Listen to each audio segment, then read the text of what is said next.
era of the W16 engine will end soon after the launch of the Bugatti Mistral Roadster, August 2022. The Mistral Roadster, which is based on the Bugatti Chiron, takes its design from the Bugatti Type 57 Roadster Grand Raid. Bugatti claims its inspiration from the W16 Mistral as the 57 Roadster Grand Raid, a sports roadster that stands out with the help of two aerodynamic headrests.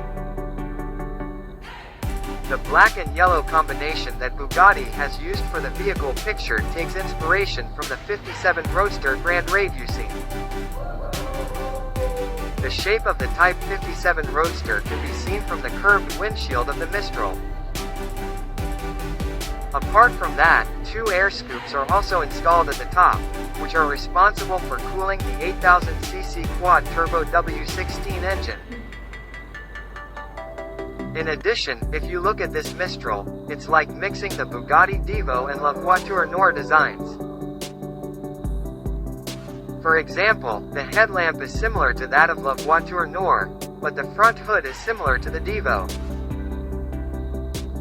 But at the back, the Mistral has an X-lamp design, reminiscent of the Bugatti Bolide product. This unique shape of the lamp gives Bugatti space to place ventilation for engine room cooling needs. Speaking of performance, don't doubt Bugatti's giant engine. The Mistral has 1,577 toccas of power, the same as the Chiron Super Sport 300 Plus, which reaches a top speed of 490 km/h in 2019. Bugatti has a target that Mistral will become the fastest roadster in the world.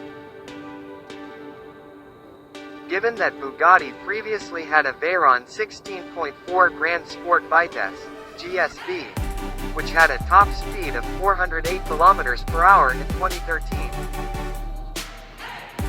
On paper, Mistral can surpass the record of the Veyron GSV because it has more power, 400 toccas to be exact. Mistral will be limited to 99 units and will be shipped in 2024. For those who are curious about the price, Bugatti costs the Mistral €5 million. But sadly, all Mistrals are owned, so there is no longer any chance of owning the last Bugatti with a W16 engine.